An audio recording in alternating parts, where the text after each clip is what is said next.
नमस्कार, आप देख रहे हो न्यूज़ CG24। आज हम एक विशेष चर्चा करने वाले हैं हसदेव वन को लेकर। जी हाँ, पिछले काफ़ी वर्षों से हसदेव वन सुर्खियों में रहा है।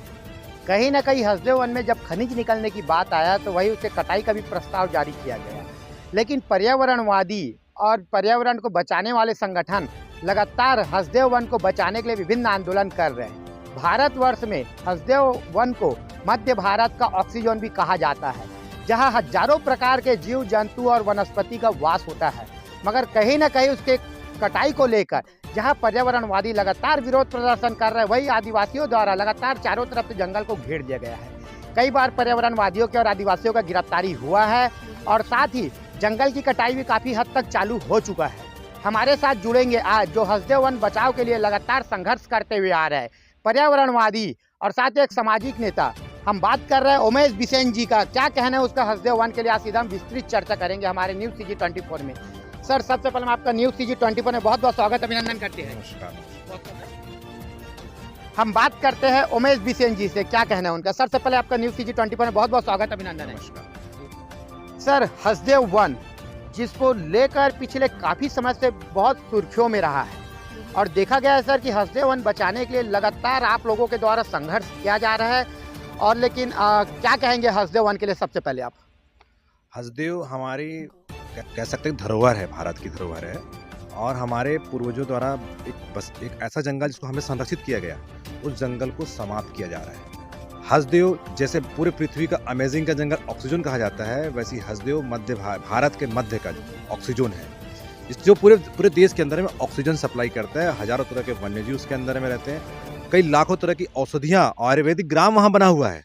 और उस हसदेव को कुछ दलालों की नज़र लग गई है, जिसको समाप्त करने में लगे गए। सर, लेकिन वही बात करते हैं सर कि सरकार के तरफ से कहना है कि वहाँ पास बहुत बड़े खनिज का स्टॉक है, जिसको निकालने के लिए थोड़े बहुत स्तर से बस जंगल की कटाई करेंगे, पूरी जंगल नहीं कटेगा करके। इसको लेकर क्या कहेंगे। सरकार का जो कहना है वो झूठ है। कुल मिला के पूरा जंगल, मैं एक उदाहरण देता हूँ, कोरबा का देता हूँ उदाहरण।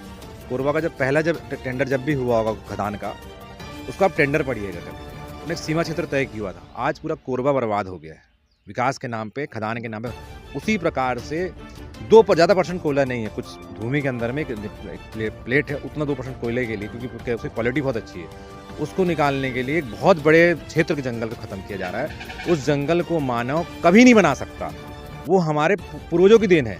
उस जंगल को समाप्ति करने के लिए सरकार ने एक गलत निर्णय लिया।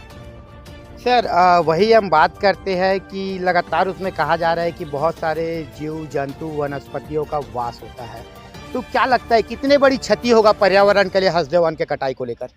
बहुत बड़ी क्षति है। छत्तीसगढ़ का टेम्परेचर अब बढ़ेगा, क्योंकि जो जहाँ पे हसदेव वन है वहाँ पे गर्मी भी ठंड हुआ करती थी। वहाँ का टेम्परेचर हमेशा मिनिमम रहा करता था और ठंड में माइनस हो जा करता था। अब ये स्थिति हो गई कि जो सरगुजा का जो क्षेत्र है वो काफ़ी गर्म हो गया है, पानी का जो स्तर नीचे चले गया है, वन्य जीव लगातार मर रहे हैं, बंदर रोड पे आ रहे हैं, और जो वहाँ पे जो इंडस्ट्री वाले जो लोग हैं, खासकर अदानी के लोग, जहर देके वन्य जीवों को मारे। एक तरफ हम वही प्रकृति को बचाने की बात करते हैं, दूसरी तरफ उसी प्रकृति की जो हमारे साथ पैतृक संपदा है, उसको खत्म हमारे ही लोग कर रहे हैं। सर, कांग्रेस सरकार में जहां भाजपा जब विपक्ष में थी तो आंदोलन को वनों को बचाने के लिए सामने आ रही थी, बड़े बड़े नेताओं का भी बयान आया था, विधानसभा में भी गूंजा था मामला। लेकिन अब तो भाजपा सत्ता में आ चुकी है, तो क्या लगता है आपको वन को लेकर उन लोग का क्या स्टेटमेंट रहेगा बचाने की। छत्तीसगढ़ सरकार की जो पहले जो रूप था बचाने के लिए, अभी नहीं है, मैं बिल्कुल मान सकता हूँ, पर मुझे अब लगता है सरकार की बस की बात नहीं है। जंगल का मामला आम जनमानस का होना चाहिए। आम जनमानस सड़क में आके अगर जंगल बचाने की बात करेगा, सरकार जनता का रुख देख के बात करती है। अगर पूरा समाज, पूरे लोग अगर छत्तीसगढ़ के सड़क एक दिन भी सड़क में आके बोले कि हसदेव बचाना है, एक दिन में टेंडर रद्द हो जाएगा, हसदेव बच जाएगा। क्योंकि हसदेव हमारी मूल धरोहर। अगर हमको जीवित रहना, ऑक्सीजन अच्छी होना, पर्यावरण अच्छा होना, वन्य तो औषधियाँ अच्छी होना, स्वाभाविक है प्रकृति को बचाने के लिए हसदेव बचाना एक पूरे देश के लिए उदाहरण हो। सर, वही देख रहे हैं कि हम लोग हसदेव बचाओ आंदोलन के लिए लगातार आप लोगों विभिन्न तरीके के आंदोलन भी कर रहे हैं, गिरफ्तारी भी हो रहा है आप लोगों को। तो अभी तक ऐसे कौन कौन से आंदोलन हुए हैं जिसको सरकार को आप लोगों के समक्ष में बात सुनने के लिए मजबूर किया जा रहा है। आंदोलन तो लगातार वहाँ के आदिवासी लोग कर रहे हैं, आलोक शुक्ला जी के नेतृत्व में कर रहे हैं, सत्य का क्रांति सेना कर रही है, आज संयुक्त मोर्चा, वहाँ पे जितने मोर्चे हैं आदिवासियों के, सारे मोर्चे लगातार कर रहे हैं। लगभग मेरे हिसाब से 5 से 6 बार उनकी लगभग गिरफ्तारी हुई और सामूहिक गिरफ्तारी में हम सब एक बार देख चुके हैं।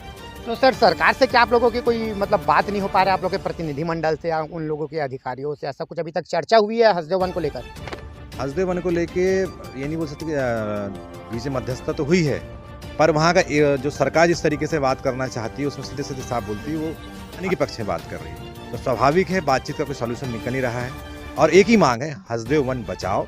बस यही मांग को लेकर सारे युद्ध वहाँ पे चल रहा है। सर वहाँ पास आम जनता जो हमारे भोले भाले आदिवासी, वहाँ के रहने वाले जो गांव के निवासी, क्या प्रभाव पड़ेगा सर उन लोगों पे अगर हसदेव वन की कटाई होता है? वहाँ का जो आदिवासी है ना, वो प्रकृति पे निर्भर है। मैंने खुद वहाँ पे खुद जाके खुद देखा है कि जो वो तेल भी खुद निकालते हैं, अपनी सारी दिनचर्या को प्रकृति पे आधारित बना के रखा है। किसी भौतिकवादी परिस्थिति में मट्टी का घर, छत भी बिल्कुल घास की, तेल निकाल रहे हैं उन लोग पुरानी पद्धति द्वारा, सब्जियां भी खुद उगा रहे हैं, अनाज भी खुद उगा रहे हैं। बाहर की बहुत सारी चीज़ों से वो दूर हैं, एकदम नेचुरल तरीके से रह रहे हैं और बहुत स्वस्थ हैं, किसी प्रकार की महामारी बीमारी से दूर हैं और अपनी भारतीय संस्कृति को, आदिवासी संस्कृति को बचा के रखें। ये सारी हसदेव को नष्ट करने के बाद ये सारी चीज़ें खत्म हो जाएगी। और मूल चीज़ें बता दो, वन्य जीव खत्म हो रहे हैं। हम एक तरफ वन जीवों को बचाने के बड़े बड़े स्लोगन लगाते रोडों में और वास्तविकता में हमारे ही लोग उसके हत्यारे होते हैं। तो सर क्या लगता है आने वाले समय में आप सरकार से और आंदोलन कर सकते हो? हसदेव जंगल को बचाने को कटाई तो चालू हो चुका है, क्या कहेंगे? हसदेव वन को बचाने के लिए जन जागृति, मानव श्रृंखला, आंदोलन, पैदल यात्रा, अन्य परिक्षेत्र में चल रहे, कोर्ट में भी लड़ाई चल रही है, सुप्रीम कोर्ट में भी लगातार केस लगा हुआ है और लगातार वहाँ के जो आदिवासी लड़ रहे हैं और मरते दम तक वो लोग लड़ते रहेंगे जब तक हसदेव वन नहीं बचे। सर वहीं पर हम बात करते हैं ग्लोबल वार्मिंग की। ग्लोबल वार्मिंग एक इंटरनेशनल मुद्दा है जो कई बार संयुक्त राष्ट्र संघ में भी इसका गूंज उठा है। तो क्या लगता है सर ग्लोबल वार्मिंग में क्या प्रभाव पड़ेगा भारतवर्ष में? क्योंकि मध्य भारत का ऑक्सीजन हसदेव वन को कहा जाता है। बिल्कुल पड़ेगा नहीं, पड़ चुका है। देखिए अभी गर्मी धीरे धीरे बढ़ रही है, टेम्परेचर 50 से ऊपर जाएगा, स्वाभाविक है। एक नए तरह का टेम्परेचर आएगा, कुछ समय बाद एसी काम करना बंद कर देगा। हमारे जीवन शैली में जब पानी नहीं रहेगा, पानी भी अशुद्ध हो जाएगा, गर्मी के समय जल स्तर नीचे जाएगा, तो तब फिर फसल कैसे लगाएंगे, बाकी चीज़ें कैसे कर पाएंगे? बंजर हो जाएगी भूमि, स्वाभाविक है। फिर उसी चीज़ को करने के दूसरे प्रकल्प निकालने पड़ेंगे। हम एक कुचक्र में फंसते जा रहे हैं। अगर आज भी हम सकारात्मक निर्णय कर लें तो जो हमारा 21% जंगल बचा है, जो 19% होने जा रहा है, उसको हम दोबारा बढ़ा सकते हैं। पर हमको अपनी कुछ चीज़ों का, भौतिकवादी चीज़ों का त्याग करना पड़ेगा, तब ग्लोबल वार्मिंग से हम बच पाएंगे, नहीं तो हमारा विनाश निश्चित। सर हम बात करते हैं मानव अधिकार की। हजारों की संख्या में वहाँ पर जीव जंतु का वहाँ पास वास है, अलग अलग प्रजाति का वहाँ पर जीव जंतु, चाहे मछली सांपों की बात करें, चाहे हम बंदरों की बात करें, चाहे अन्य जीव जंतुओं की बात करें, तो कहीं ना कहीं उन लोगों के खात्मे की ओर अग्रसर है। तो क्या लगता है सर क्या प्रभाव पड़ेगा उन लोगों के खात्मे से? नहीं पड़ चुका है, वो तो बेघर होकर रोड में आके रोज मर रहे हैं, वहाँ पे उनको जहर मार रहे हैं।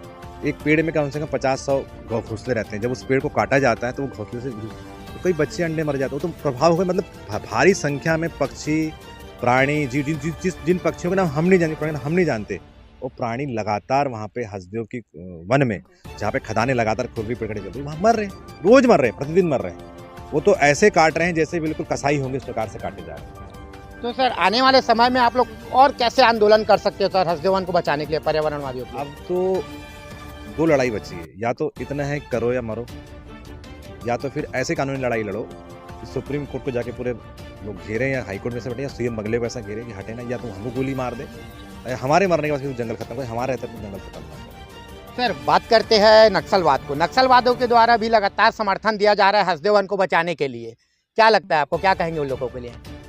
नक्सलियों ने समर्थन किया है तो अच्छी बात है, सकारात्मक काम ने समर्थन किया है, पर उनका रास्ता अलग है, हमारा रास्ता अलग है। पर समर्थन दिया तो उनके लिए साधुवाद भी है। कभी कभी हो सकता है नैतिकता भी उनके अंदर आती है, तो जंगल बचाने की बात कर रहे हैं, ऐसी नैतिकता हर चीज़ में लाया तो अच्छा रहेगा। सर आप हमारे न्यूज़ CG24 के माध्यम से छत्तीसगढ़ के और भारतवर्ष के आम जनता को हसदेव वन के लिए क्या संदेश देना चाहते हैं?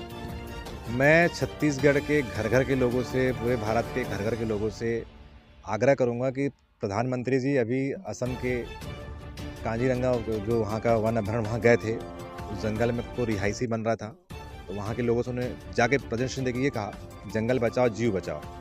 मैं जनता से कहूँगा कि प्रधानमंत्री जी से आह्वान करें कि हसदेव के जंगल को, क्योंकि हसदेव जंगल भी एक अभ्यारण्य भी है, हसदेव नदी के जो जल है उससे मिनरल्स बहुत हैं जो लोग 900 में खरीदते हैं, वहाँ फ्री मिल जाएगा उस जल में। तो उस नदी के जल में एक बार नौका विहार सम्मानित प्रधानमंत्री जी करें। जिस दिन प्रधानमंत्री जी हसदेव के जंगल में विचरण करेंगे, वन्यजीव भी दिख जाएंगे और मेरे को लगता है पूरा जंगल बच जाएगा। मैं आम जनता की तरफ से आग्रह करता हूँ कि प्रधानमंत्री से आग्रह करें कि हसदेव के जंगल, जैसे असम में गए वैसे ही हसदेव के जंगल में अपने आए और वहाँ पे घूमें, वहाँ पे सैर करें। उससे मैं बता रहा हूँ बहुत अच्छा आनंद उनको हसदेव के जंगल में आएगा और शायद उसके बाद प्रधानमंत्री का विचार परिवर्तन हो सकता है पूरे देश का जंगल भी बच जाए। सर, न्यूज़ CG 24 को अपना कीमती समय दिया, उसका आपको बहुत बहुत धन्यवाद। आपका भी बहुत बहुत धन्यवाद। ये हम सीधा जुड़े थे पर्यावरणवादी उमेश बिसेन जी से, जिन्होंने हसदेव वन के बचाव के लिए लगातार विभिन्न तरीके से आंदोलन किया जा रहा है। कहीं ना कहीं देखा जा रहा है कि हजारों जीव जंतु के परिवार और साथ ही आम जनता वहाँ पर बर्बाद होने के कगार पे पहुँच चुके हैं। वही लगातार पेड़ों की कटाई भी चल रहे हैं। कहीं ना कहीं आदिवासियों द्वारा आंदोलन किया जा रहा है। देखना यह है आने वाले समय में सरकार द्वारा कौन से निर्णय लिया जाता है। क्या हजारों जीव जंतुओं को और उनके परिवारों को और साथ ही आम जनता को बचाने के लिए सरकार कोई सकारात्मक भूमिका निभाती है। बने रहिए न्यूज़ CG 24।